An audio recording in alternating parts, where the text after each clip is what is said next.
Hello and welcome. This is Let's Talk About Myths, baby, and I am your host, Liv, here with your annual dose of spooky, scary readings from the ancient world. Last year, we discovered the gory, terrible wonder that are Seneca's plays, the Medea and the Thyestes, and honestly, the speeches within those plays now live in my head rent-free, and I wanted, or rather needed, more. We don't have the time this month to cover an entire play of Seneca, and I'm not prioritizing a Roman over... It's fine. So instead, I went searching for some speeches and themes that we can focus on for today's reading episode. Get our dose of spooky, scary, horror, gore in just the one reading. And honestly, I mean, when faced with the opportunity to look once more upon that cursed family of Argos, I was not about to say no.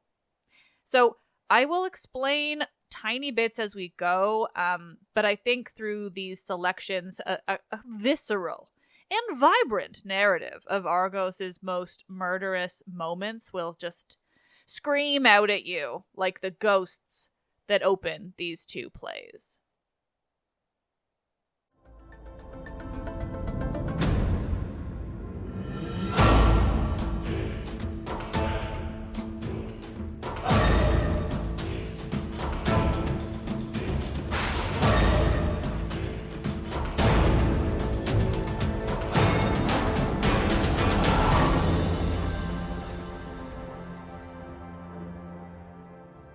These are speeches from Seneca, selections from the Thyestes and the Agamemnon, both adapted from the translations by Frank Justus Miller. We begin by revisiting the opening of Seneca's Thyestes, which begins with a ghost. But not just any ghost, the ghost of Tantalus, the first in that cursed line of kings. He's in the underworld, speaking with one of the Furies. Who from this accursed regions of the dead hails me forth, snatching at food which ever flees from my hungry lips? What god for his undoing shows again to Tantalus the abodes of the living? Has something worse been found than parching thirst amidst water? Worse than ever gaping hunger? Comes the slippery stone of Sisyphus to be borne upon my shoulders? Or the wheel stretching apart my limbs in its swift round? Or Thyestes' pangs, who stretched in a huge cavern, with torn-out vitals, feeds the dusky birds, and, by night renewing whatever he lost by day, lies an undiminished banquet for new monsters? To what new suffering am I shifted? Oh, whoever you are, harsh judge of shades, who does allot fresh punishment to the dead, if aught can be added to my sufferings, whereat even the guardian of our dread prison house would quake, whereat sad Acheron would be seized with dread, with fear whereof I too should tremble. Seek you it out. Now from my seed a multitude is coming up, which its own race shall outdo, which shall make me seem innocent, and dare things yet undared. Whatever space is still empty in the unholy realm, I shall fill up. Never while Pelops' house is standing will Minos be at rest. Then the Fury speaks. Onward, damned shade, and goad thy sinful house to madness. Let there be rivalry and guilt of every kind. Let the sword be drawn on this side and on that. Let their passions know no bounds, no shame. Let blind fury prick on their souls, heartless be parents' rage, and to children's children let the long trail of sin lead down. Let time be given to none to hate old sins. Ever let new arise, many in one, and let crime, even midst its punishment, increase. From haughty brothers' hands let kingdoms fall, and in turn let them call back the fugitives. Let the unwavering fortune of a home and violence midst changing kings totter to its fall. From power to wretchedness, from wretchedness to power, may this befall, and may chance with her ever restless waves bear the kingdom on. For crime's sake exiled, when God shall bring them home, to crime may they return, and may they be as hateful to all men as to themselves. Let there be naught which passion deems unallowed. Let brother fear, father fear son, and son father. Let children vilely perish, and be yet more vilely born. Let a murderous wife lift hand against her husband. Let wars pass over sea, let streaming blood drench every land. And over the mighty chiefs of earth let lust exult, triumphant. In this sin-stained house let shameful defilement be a trivial thing. Let fraternal sanctity and faith and every right be trampled underfoot. By our sins let not heaven be untainted. Why do the stars glitter in the sky? Why do their fires preserve the glory due the world? Let the face of night be changed, let day fall from heaven, embroil your household gods, summon up hatred, slaughter, death, and fill the whole house with Tantalus. Adorn the lofty pillar, and with laurel let the festal doors be green. Let torches worthy of your approach shine forth. Then let the Thracian crime be done with greater number. Why is the uncle's hand inactive? Not yet does Thyestes bewail his sons, and when will he lift his hand? Now set over the flames, let cauldrons foam, let the rent members one by one pass in. Let ancestral hearth be stained with blood, let the feast be spread. To no novel feast of crime will come as banqueter. Today have we made you free, have loosed your hunger to the banquet yonder. Go, feed full your fasting, and let blood with wine commingled be drunk before your eyes. I have found feast which you yourself would flee. But stay, where do you rush headlong? Tantalus replies. Back to my pools and streams and fleeing waters, back to the laden tree which shuns my very lips. Let me return to the black couch of my prison house. Let it be mine, if I seem too little wretched to change my stream. In your bed's midst, O Phlegethon, let me be left, hemmed round with waves of fire. Whoever you are, by the fates' law bidden to suffer allotted punishment, whoever lies quaking beneath the hallowed rocks and fears the downfall of the mountainous mass, even now coming on you, whoever shudders at the fierce gaping of greedy lions, and entangled in their toils does shudder at the dread ranks of furies, whoever half-burned shuns their threatening torches. Hear you the words of Tantalus now hasting to you. Believe me who know and love your punishments. Oh, when shall it fall to me to escape the upper world? First, throw your house into confusion dire, bring strife with you, bring lust for the sword, an evil thing for rulers, and rouse to mad passion the savage beast. It is meet for me to suffer punishments, not be a punishment. I am sent as some deadly exhalation from the riven earth, or as a pestilence spreading grievous plague among the people, that I, a grandfather, may lead my grandsons into fearful crime. O mighty Father of gods, my father too, however to your shame I say it, though to cruel punishment by tattling tongue be doomed, I will not hold my peace, I warn you, defile not your hands with accursed slaughter, nor stain your altars with a madman's crime. Here will I stand and prevent the evil deed. Why, with scourge do you fright my eyes, and fiercely threaten with your writhing snakes? Why deep in my inmost marrow does rouse hunger pains? My heart is parched with burning thirst, and in my scorched vitals the fire is darting. I follow you. The Fury replies. This very rage of yours distribute throughout your house, so even as you, may they be driven on, raging to quench their thirst, each in the other's blood. Your house feels your near approach and has shrunk in utter horror from your accursed touch. Enough, more than enough. Go you to the infernal caves and well-known stream. Now is the grieving earth weary of your presence. See you how the water, driven far within, deserts the springs, how river banks are empty, how the fiery wind drives away the scattered clouds. Every tree grows pale, and from the bare branches the fruit has fled. And where this side and that the isthmus is wont to roar with neighboring waves, dividing near seas with narrow neck of land, the shore but faintly hears the far-off sound.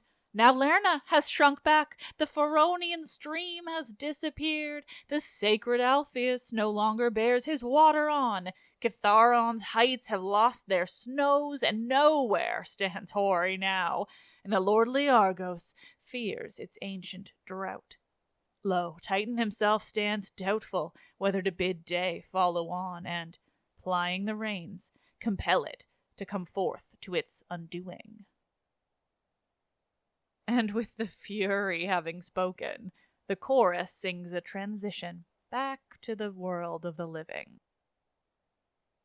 If any god loves Achaean Argos and Pisa's homes, renowned for chariots, if any loves Corinthian Isthmus' realm, its twin harbors, its dissevered sea, if any the far-seen snows of Mount Aegetus knows, which, when in winter time the Sarmatian blasts have laid them on the heights, the summer with its sail-filling Etesian breezes melts away.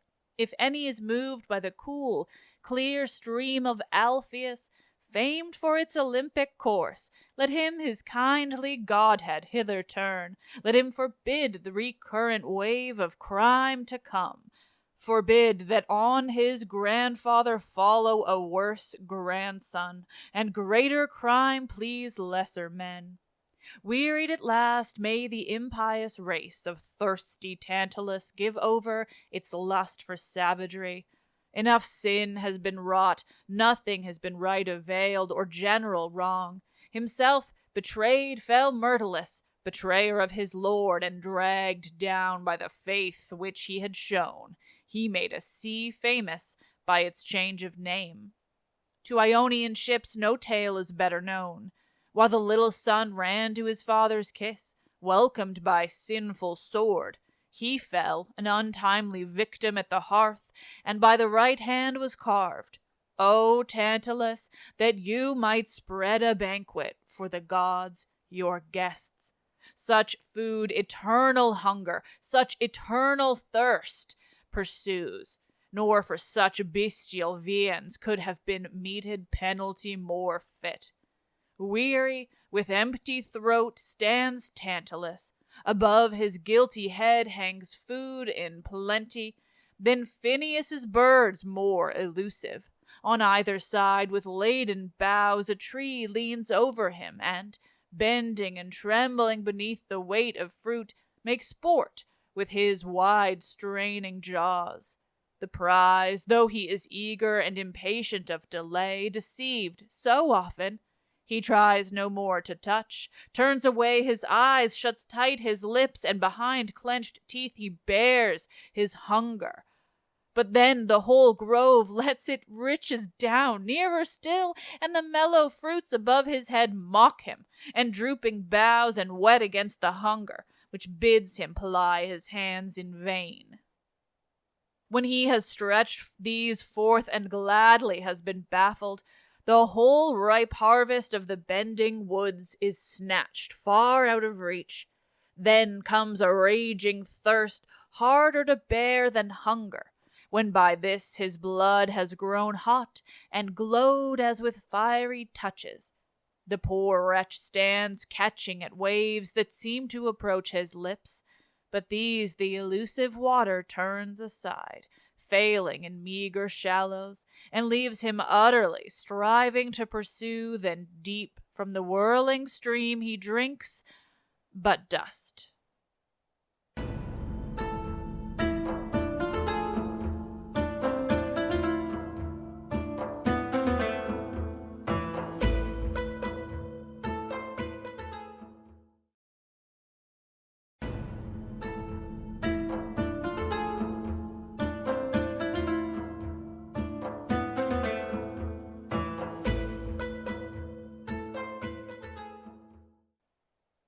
You remember how things go for the house of Thyestes, don't you?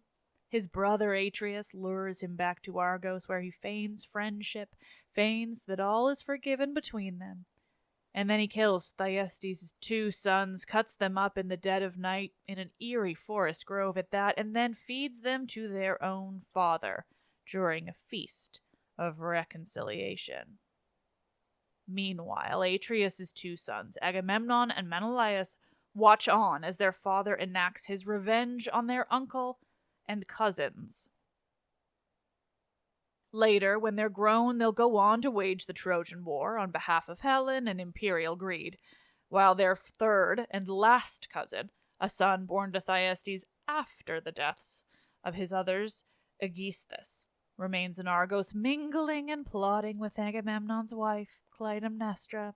She seeks revenge for the murder of their daughter, Iphigenia, which launched the ships to Troy. And so with that, we look at a whole new play of Seneca's, The Agamemnon. This one, too, begins with a ghost, but this time, it's the ghost of Thyestes. The curse just goes on and on and on for the line of Tantalids.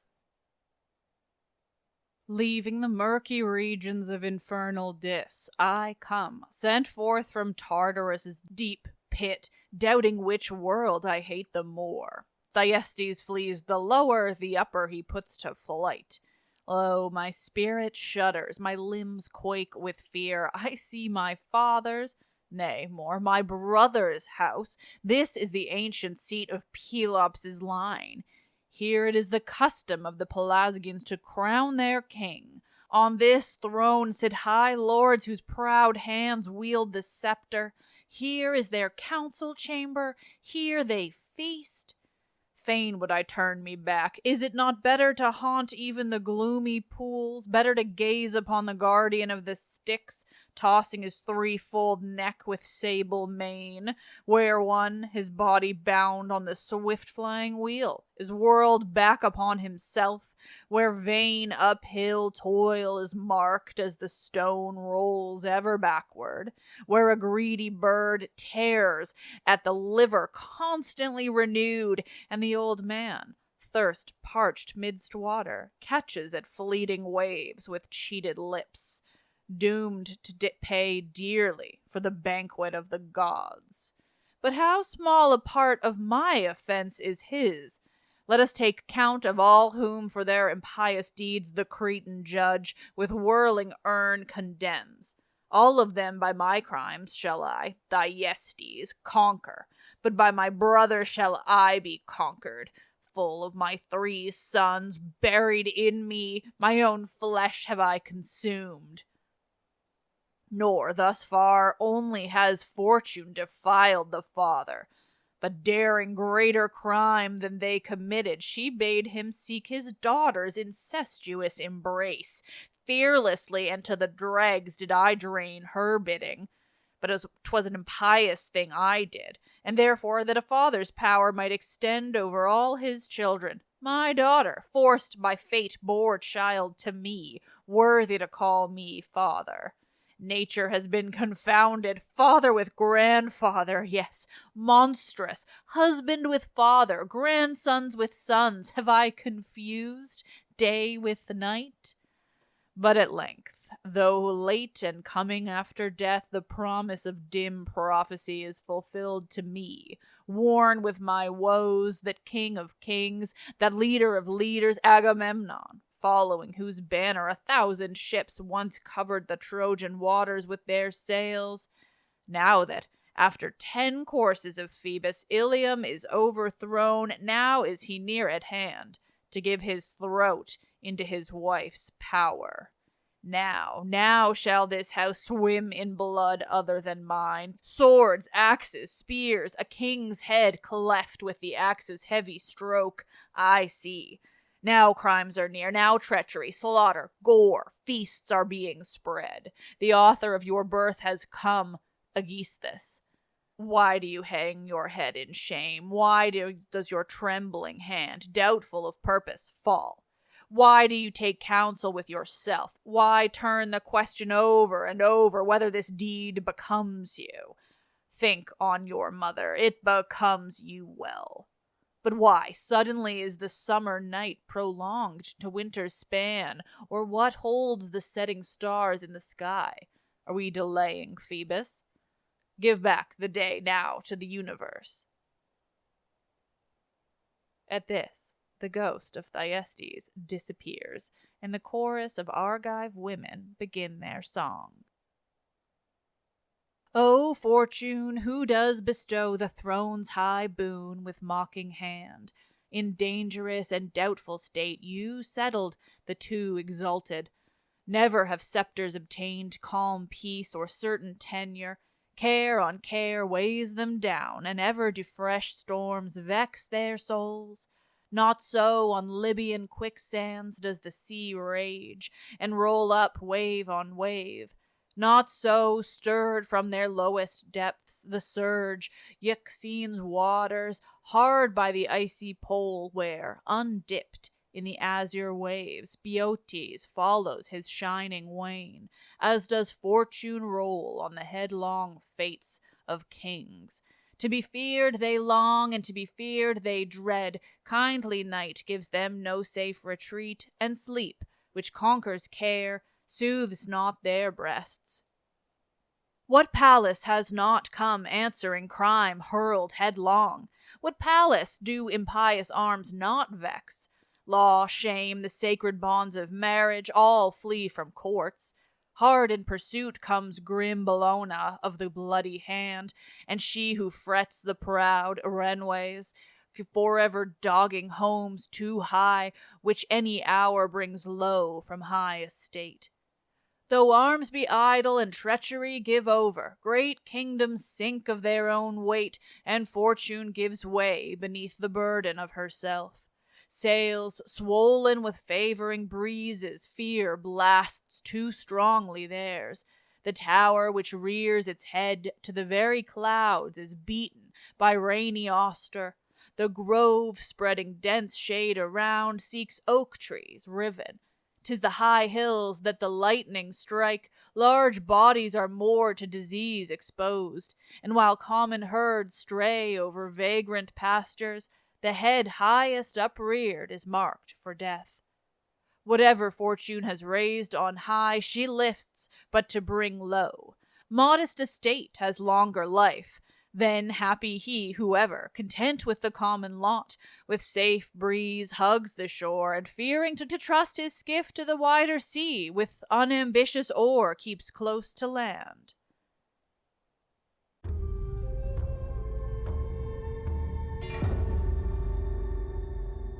By now, Clytemnestra is on the stage. She knows Agamemnon is returning from Troy. Why, sluggish soul, do you seek safe counsel? Why waver? Already the better way is closed. Once you might have guarded your chaste bed and your widowed scepter with pure wifely faith. Gone are good fashions, right-doing honor, piety, faith, and modesty, which once it's gone, knows no return. Fling loose the reins, and forward bent rouse onward all iniquity. Through crime ever is the safe way for crime. Devise now in your own heart a woman's wiles. What any faithless wife, beside herself with blind passion, what stepmother's hands have dared, or what she dared, that maid ablaze with impious love, who fled her Phaeacian realm in that Thessalian bark, dare sword, dare poison, or else flee from Mycenae with the partner of your guilt in stealthy bark.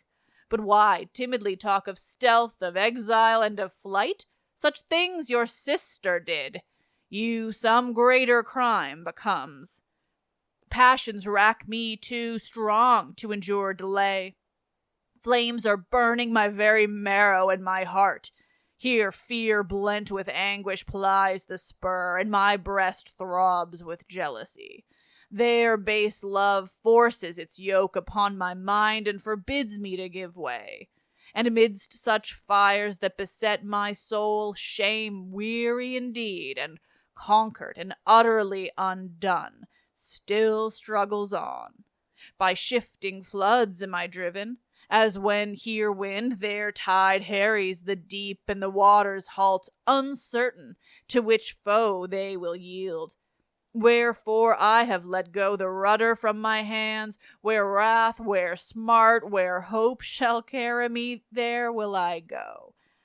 To the waves have I given my bark. Where reason fails, it's best to follow chance. From here, Clytemnestra and Aegisthus discuss their plans. Aegisthus is ready to do whatever she wants of him. And later, finally, their sight of Agamemnon. A messenger arrives first and launches into the story of how it was they sailed back from Troy and all they went through in order to finally reach Argos.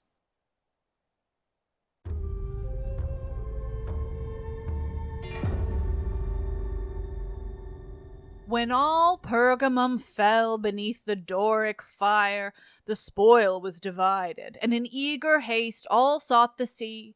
And now the warrior eases his side of the sword's weary load, and unheeded lie the shields along the high sterns. The oar is fitted to the warrior's hands, and to their eager haste all tarrying seems overlong. Then, when the signal for return gleamed on the royal ship and the loud trumpet blast warned the glad rowers, the king's gilded prow, leading, marked out the way and opened up the course for 1,000 ships to follow. A gentle breeze at first steals into our sails and drives our vessels onward. The tranquil waves, scarce stirring, ripple beneath soft zephyrs breathing, and the sea reflects the splendor of the fleet, hiding the while beneath it. 'Tis sweet to gaze upon the bare shores of Troy, sweet to behold deserted Sigium's waste. The young men all haste to bend the oars, with strokes together, air winds with hands, and move their sturdy arms with rhythmic swing. The furrowed waters quiver, the vessel's sides hiss through the waves and dash the blue sea into hoary spray. When a fresher breeze strains the swelling sails, the warriors lay by their oars, trust ship to wind, and, stretched along the benches, either watch the far-fleeing land as the sails retreat, or rehearse their wars. Brave Hector's threats, the chariot and his ransomed body given to the pyre, Hercaean Jove sprinkled with royal blood. Then, too, the Tyrrhene fish plays to and fro in the smooth water, leaps over the heaving seas with arching back, and sports around, now dashing about in circles, now swimming by our side, now gaily leading and again following after. Anon the band is sheer wantonness, touch the leading prow, now round and round the 1,000 ship they swim. Meanwhile on the shore is hid, and the plains sink from view, and dimly the ridges of Ida's mountain appear. And now, what alone the keenest eye can see, the smoke of Ilium shows but a dusky spot. Already from the yoke Titan was freeing his horses' weary necks. Now to the stars his rays sink low, now day goes headlong down. A tiny cloud, growing to a murky mass, stains the bright radiance of the setting sun, and the many-colored sunset has made us doubt the sea. Young night had spangled the sky with stars, the sails, deserted by the wind, hung low. Then from the mountain heights there falls a murmur deep, whose threatening, and the wide sweeping shore and the rocky headlands send forth a moaning sound. The waves, lashed by the rising wind, roll high. When suddenly the moon is hid, the stars sink out of sight. Skyward the sea is lifted, the heavens are gone. 'Tis doubly night, dense fog overwhelms the dark, and all light withdrawn, confuses sea and sky. From all sides at once the winds fall on and ravage the sea, from its lowest depths upturned. West wind with east wind striving, south with north, each wields his own weapons, with deadly assault stirring up the deep, while a whirlwind churns the waves, Strymonian Aquilo sends the deep snow whirling, and Libyan Auster stirs up the sands of Syrtes, nor stand the strife with Auster. Notus, heavy with clouds, blows up, swells waves with rain, while Eurus attacks the dawn, shaking Nabatean realms and eastern gulfs. What wrought fierce Chorus, thrusting forth his head from ocean?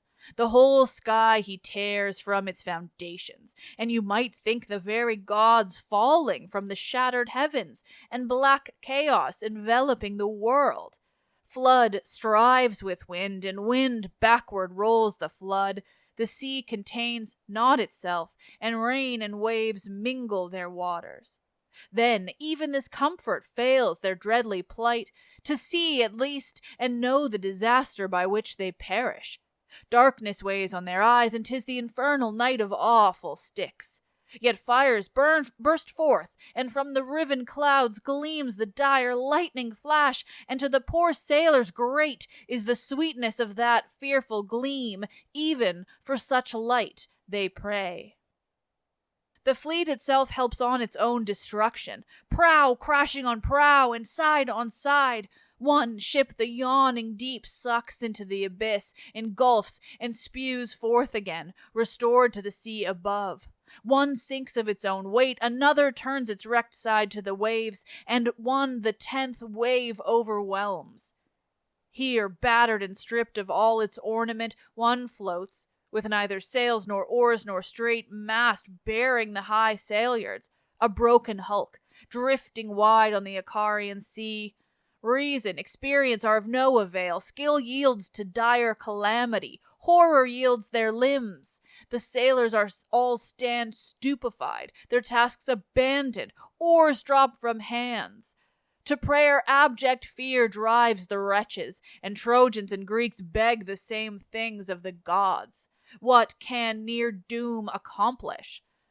Pyrrhus envies his father, Ulysses Ajax the younger, Atrides Hector, Agamemnon Priam. Whoever at Troy lies slain is hailed as blessed, who by deeds of arms earned death, whom glory guards, whom the land he conquered buries.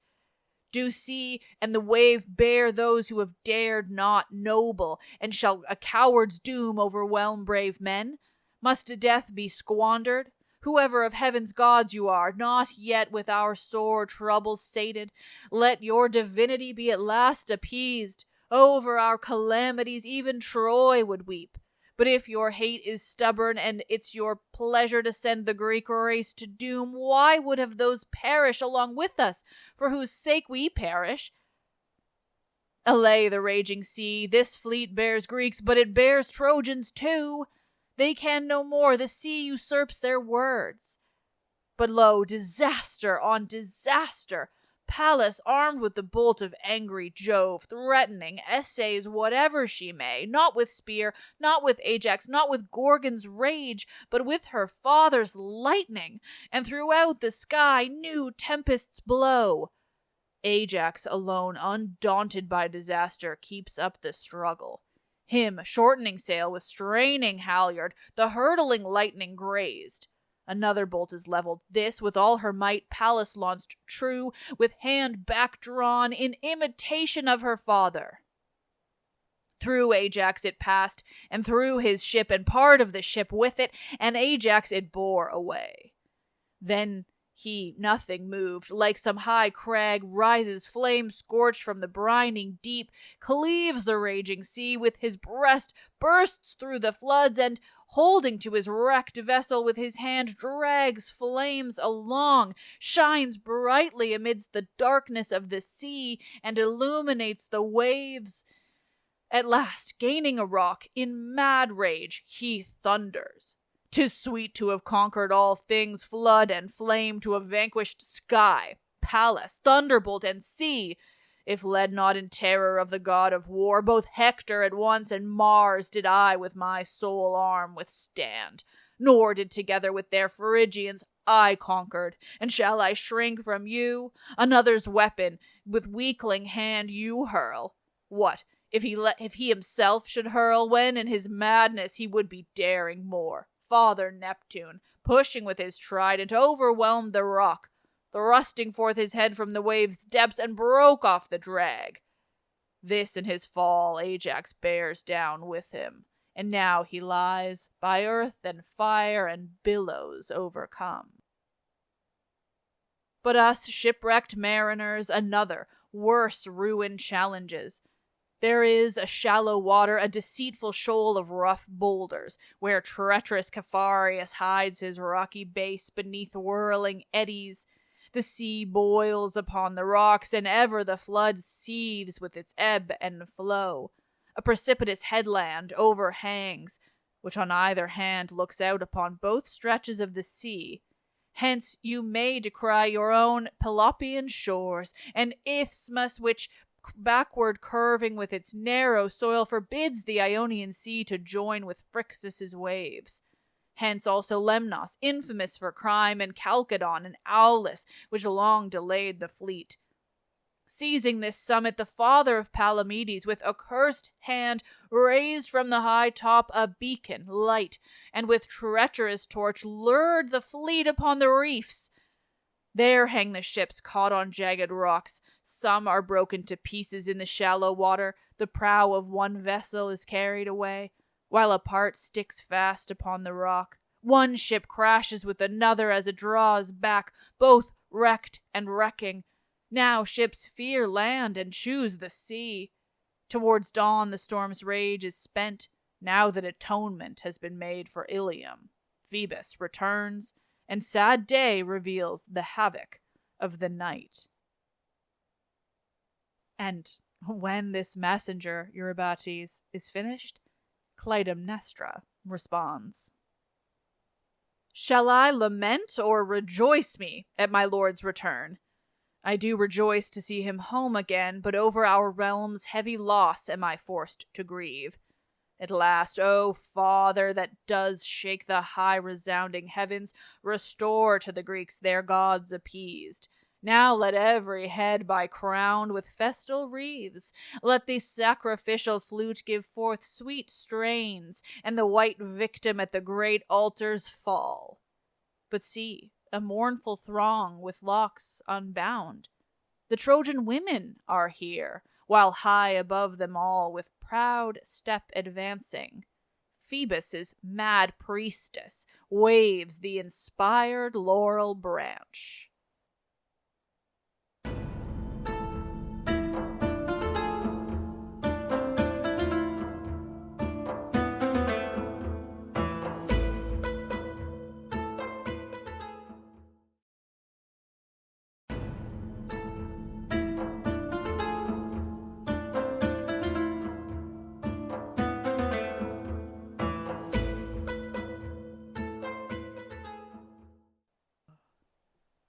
We have another chorus, this one of captive Trojan women. They sing as they approach the palace with the cursed Trojan prophetess, Cassandra, among them. Alas, how alluring a bane is appointed unto mortals, even dire love of life, though refuge from air, woes upon woes. And death with generous hand invites the wretched, a peaceful port of everlasting rest. Nor fear nor storm of raging fortune disturbs that calm, nor bolt of the harsh thunderer. Peace so deep fears no citizen's conspiracy, no victor's threatening wrath, no wild seas ruffled by stormy winds, no fierce battle lines or dark cloud raised by barbaric squadrons' hoofs, no nations falling with their cities' utter overthrow, while the hostile flames lay waste the walls, no fierce ungovernable war. All bonds will he break through who dares scorn the fickle gods, who on the face of dark Acheron on fearful Styx can look, unfearful, and is bold enough to put an end to life. A match for kings, a match for the high gods will he be. Oh, how wretched it is to know not how to die. We saw our country fall on that night of death, when you, Eudoric fires, ravished Dardania's homes. She, not in war conquered, not by arms, not as aforetime by Hercules' arrows fell her. Not Peleus and Thetis' son overcame, nor he, well beloved by overbrave Pelides, when in borrowed arms he shone and drove Troy's sons in flight, a false Achilles. Nor when Pelides' self through grief gave over his fierce resentment, and the Trojan women, from the ramparts watching, feared his swift attack, did she lose amid her woes the crowning glory of suffering conquest bravely. For 10 long years she stood, fated to perish by one night's treachery. We saw that feigned gift, measureless in bulk, and with our hands trustfully dragged along the Greeks' deadly offering. And often on the threshold of the gate the noisy-footed monster stumbled, bearing with its hold hidden chiefs and war. We might have turned their guile against themselves and caused the Pelasgians by their own trick to fall. Often sounded their jostled shields, and low muttering smote our ears when Pyrrhus grumbled, scarce yielding to crafty Ulysses' will. All unafraid, the Trojan youth joy to touch the fatal ropes. Companies of their own age here Astyanax leads, there she to the Thessalian pyre betrothed, she leading maids, he youths. Gaily do mothers bring votive offerings to the gods, gaily do fathers approach the shrines. Each wears but one look the city over, and what never we saw since Hector's funeral. Hecuba was glad, and now unhappy grief, what first, what last will you lament? Walls by divine hands fashioned, by our own destroyed? Temples upon their gods consumed, time lacks to weep such ills. You, O great father, the Trojan women weep. I saw in the old man's throat the sword of Pyrrhus, scarce wet in his scanty blood. Cassandra speaks now. Restrain your tears, which all time will seek, you Trojan women, and do you yourselves grieve for your own dead with groans and lamentations. My losses refuse all sharing. Cease then your grief for my disasters, I myself shall suffice for the woes of my own house. And the chorus continues. 'Tis sweet to mingle tears with tears. Griefs bring more smart where they wound in solitude. But 'tis sweet in company to bewail one's friends.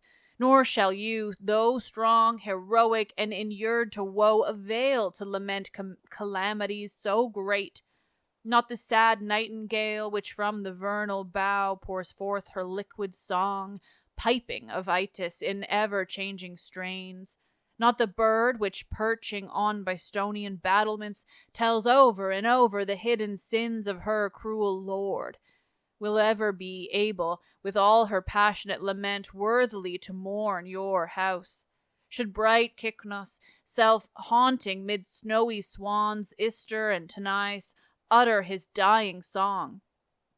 Should halcyons mourn their cakes, midst the light waves lapping, when, though distrustful, boldly they trust once more to the tranquil ocean, and anxiously on unsteady nest cherish their young? Should the sad throng which follows the unmarried men bruise their arms along with you, the throng which, by the shrill flute maddened, smite their breast to the tower-crowned mother, that for the Phrygian Attis they may lament? Not so, Cassandra, is there measure for our tears, for what we suffer has outmeasured measure. But why do you tear off the holy fillets from your head? We think the gods should be most reverenced by unhappy souls. These captive women have now spoken to Cassandra. She replies, and the chorus goes on to speak of her rather than to her. Now have our woes overmastered every fear, neither do I appease the heavenly gods by any prayer, nor, should they wish to rage, have they wherewith to harm me. Fortune herself has exhausted all her powers. What fatherland remains? What father? What sister now? Altars and tombs have drunk up my blood. What of that happy throng of brothers? Gone, all in the empty palace, only sad old men are left, and throughout those many chambers they see all women, save her of Sparta, widowed. That mother of so many kings, queen of the Phrygians, Hecuba, fruitful for funeral pyres, proving new laws of fate, has put on bestial form. Around her ruined walls madly she barked, surviving Troy, son, husband, and herself. The bride of Phoebus is suddenly still. Pallor overspreads her cheeks, and constant tremors master all her frame. Her fillets stand erect, her soft locks rise in horror. Her laboring heart sounds loud with pent murmuring. Her glance wanders uncertain. Her eyes seem backward turned into herself. Anon they stare unmoving. Now she lifts her head into the air higher than her wont, and walks with stately tread. Now makes to unlock her struggling lips, now vainly tries to close them on her words, a mad priestess fighting against the god. Why, O Parnassus' sacred heights, do you prick me with the Furies' goads anew? Why do you sweep me on, bereft of senses? Away, O Phoebus, I am no longer yours. Quench you the flames set deep within my breast. For whose sake wander I now in madness? For whose sake in frenzy rave? Now Troy has fallen, what have I, false prophetess, to do? Where am I? Fled is the kindly light, deep darkness blinds my eyes, and the sky, buried in gloom, is hidden away. But see, with double sun the day gleams forth, and double Argos lifts up twin palaces. Ida's groves I see, there sits the shepherd, fateful judgment midst mighty goddesses. Fear him, you kings, I warn you. Fear the child of stolen love, that rustic foundling shall overturn your house. What means that mad woman with drawn sword in hand? What hero seeks she with her right hand, a Spartan in her garb, but carrying an Amazonian axe? What sight is that other which now employs my eyes? The king of beasts with his proud neck by a base fang lies low. An African lion, suffering the bloody bites of his bold lioness. Why do you summon me, saved only of my house, my kindred shades? You, father, do I follow, eye-witness of Troy's burial? You, brother, help of the Phrygians, terror of the Greeks, I see not in your old-time splendor, or with your hands hot from the burning of the ships, but mangled of limb, with those arms wounded by the deep-sunk thongs. You, Troilus, I follow, too early with Achilles met, unrecognizable the face you wore. Deiphobus, the gift of your new wife, 'tis sweet to fare along the very Stygian pool, sweet to behold Tartarus' savage dog, and the realms of greedy Dis. Today this skiff of murky Phlegethon shall bear royal souls, vanquished and vanquisher. You shades, I pray, you stream on which the gods make oath, you no less, I pray, for a little withdraw the covering of that dark world, that on Mycenae the shadowy throng of Phrygians may look forth. Behold, poor souls, the fates turn backward on themselves. They press on, the squalid sisters, their bloody lashes brandishing, their left hands half burned, torches bare. Bloated are their pallid cheeks, and dusky robes of death their hollow loins encircle. The fearsome cries of night resound, and a huge body's bones, rotting with long decay, lie in a slimy marsh. And see, that spent old man, forgetting thirst, no longer catches at the mocking waters, grieving at death to come, but Father Dardanus exults, and walks along with stately tread. With this, Agamemnon returns to the stage and speaks with Cassandra. They speak in riddles, of course, with one not entirely hearing the other. It's pointless anyway. Cassandra knows what's coming. And so Agamemnon re-enters the house now, leaving Cassandra on the stage with the chorus of Argive women who speak next. O Argos, ennobled by your noble citizens, Argos, dear to the stepdame, though enraged, ever mighty sons you fostered, and have made even the odd number of the gods. That hero of yours by his 12 labors earned the right to be chosen for the skies, great Hercules, for whom the world's law broken. Jove doubled the hours of dewy night, bade Themis more slowly drive his hastening car, and your team to turn back with laggard feet.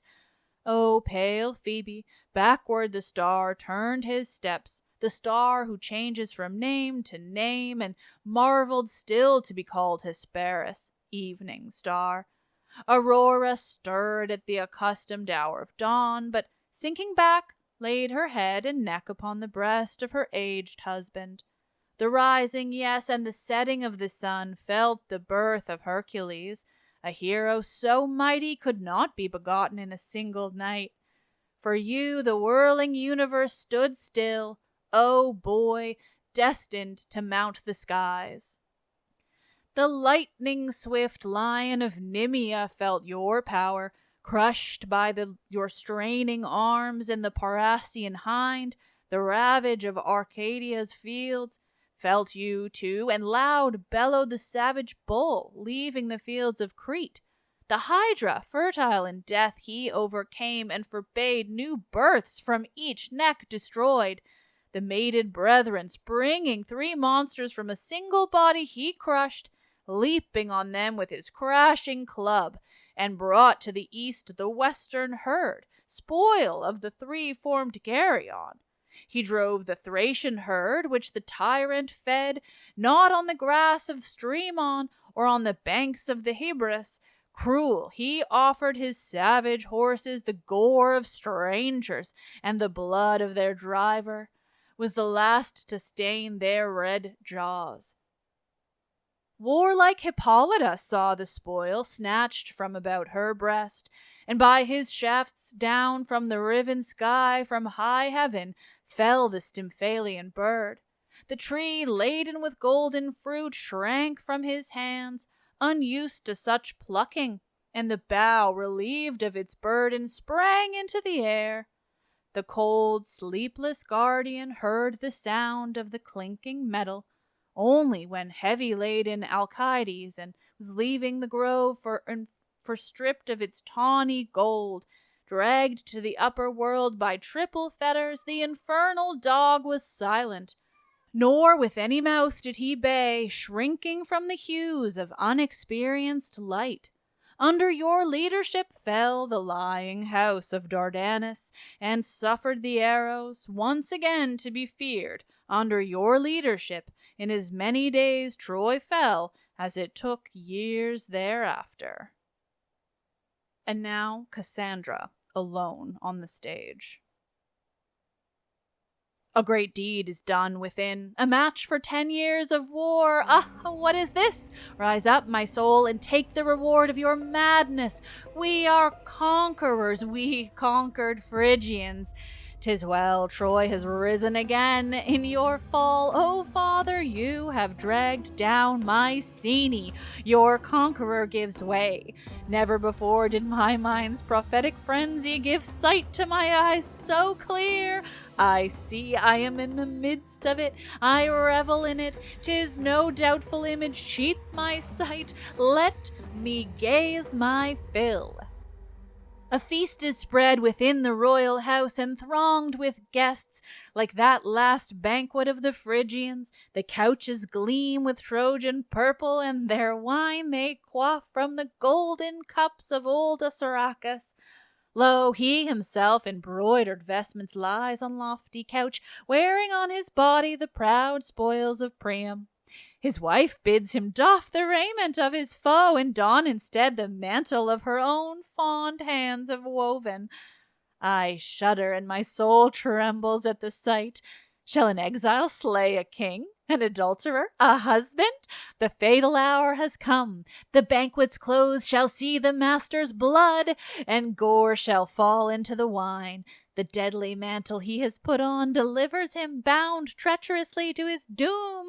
The loose, impenetrable folds refuse outlet to his hands and enshroud his head. With trembling right hand the half-man stabs at his side, but hath not driven deep. In mid-stroke he stands as one amazed, but he, as in the deep woods a bristling boar, though with the net entangled, still tries for freedom, and by his struggling draws close his bonds, and rages all in vain.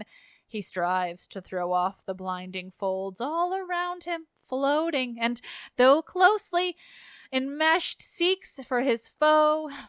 Now Tyndareus' daughter in mad rage snatches the two-edged axe, as at the altar the priest marks with his eye the oxen's neck before he strikes. So now, here, now, there, her impious hand she aims.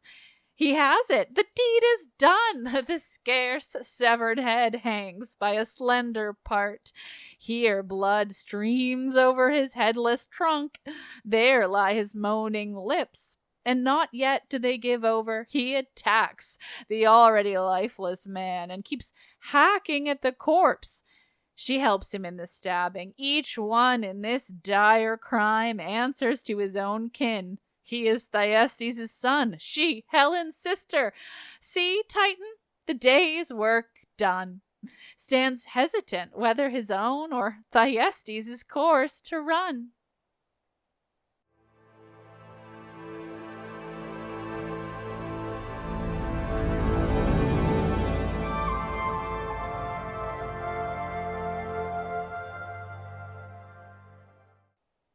Oh wow, that was actually even more fun than I expected. I love Cassandra.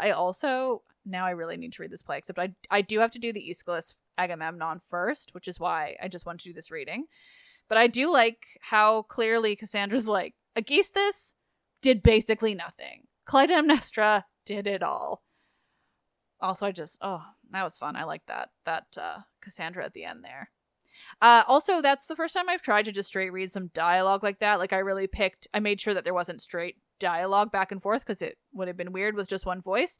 But let me know if you enjoyed that as a reading episode, because if that kind of works, it's more likely that I could do selections from plays, as long as I'm kind of picking and choosing and then adding in those little bits that I did to kind of explain things. So particularly on Spotify, where you can now comment if you like that, let me know. Or rather, if you find you would definitely like it for more things, let me know.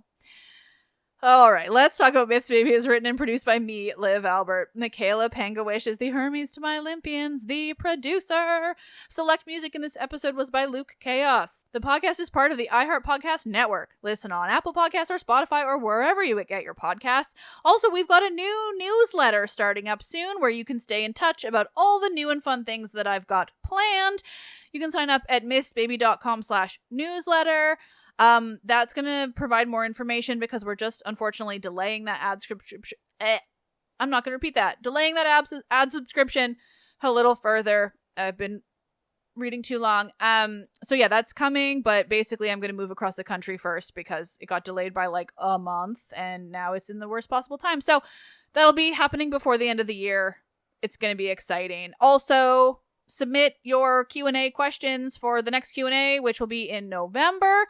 Submit those at mythsbaby.com/questions. Thank you all. I am Liv, and I love this shit. Oh, I sure do.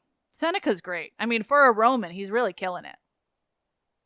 Pun not intended, but appreciated.